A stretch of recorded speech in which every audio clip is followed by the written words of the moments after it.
ماہ رجب المرجب کی وہ مبارک ساعتیں جسے قرآن نے کہا سبحان الذی اسری بعبدہ لیلا من المسجد الحرام الی المسجد الاقصی، وہ پاک مبارک گھڑیاں قریب سے قریب آ گئی ہیں،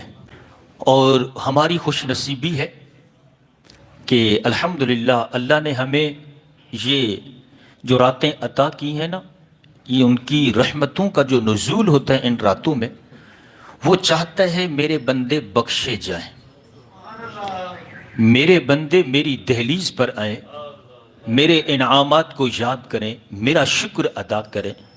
بے شک وہ ایک گھڑی تھی، بے شک وہ ایک رات تھی جس رات میرے حضور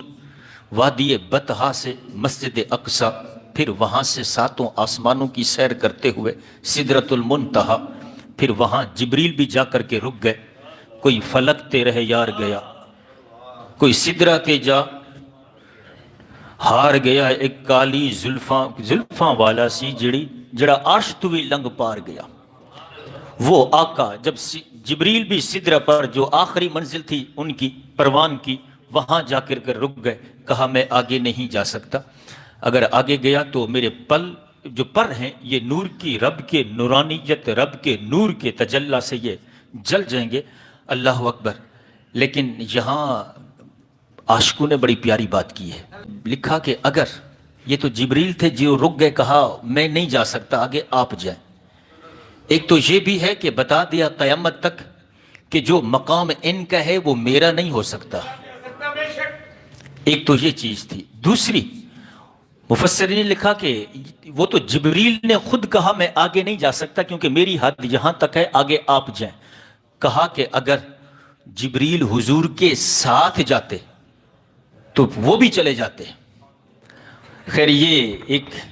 اگر میں اسی طرف گیا تو بات نہ وہ آگے بڑھتی چلی جائے گی۔ تو حضرت جبریل امین بھی جہاں رک گئے، وہ ایک رات تھی کہ جب میرے حضور کے لیے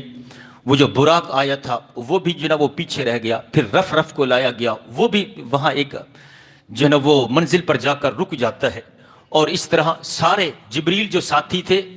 بطحا سے لے کر سدرۃ المنتہا کی بلندیوں تک، وہ بھی وہاں ٹھہر جاتے ہیں۔ اس سے آگے جو معراج تھی وہ میرے حضور تنہا چلتے ہیں،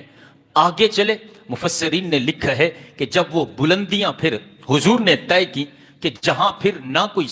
مکان رہا، نہ سمتیں رہیں، نہ اوپر نہ نیچے، نہ دائیں نہ بائیں، لا مکان کی جب بلندیوں کو حضور چلے تو پھر اللہ نے یہ کیا کہ حضور علیہ الصلوۃ والسلام کو اللہ نے اپنے ہر صفاتی نام کے نور سے گزارا۔ اسی لیے ہم جو حضور علیہ الصلوۃ والسلام کے اسما قرآن کے جناب وہ بائیں جانب لکھے ہوتے ہیں، دائیں جانب قرآن کھولیں تو اس کے ٹائٹل پر شروع پر اللہ کے اسماء مقدسہ لکھے ہوئے ہیں، اور اس کی بائیں جانب آخر میں حضور علیہ الصلوۃ والسلام کے نام مبارک لکھے ہوئے ہیں۔ یہ صفاتی نام آپ دیکھیں گے، بہت سارے نام وہ ہیں جو رب کے ناموں سے جو نا وہ ملتے جلتے ہیں، اسی طرح ہیں جو رب کا نام ہے وہی صفت اللہ نے اپنے محبوب کو دی۔ تو کہا جب یہ اوپر کی بلندیاں شروع ہوئیں، اوپر کی معراج شروع ہوئی، تو اللہ نے پھر کیا کیا، اپنے ہر صفاتی نام کے نور سے گزار کر کے محبوب کو وہ بھی شان عطا فرما دی۔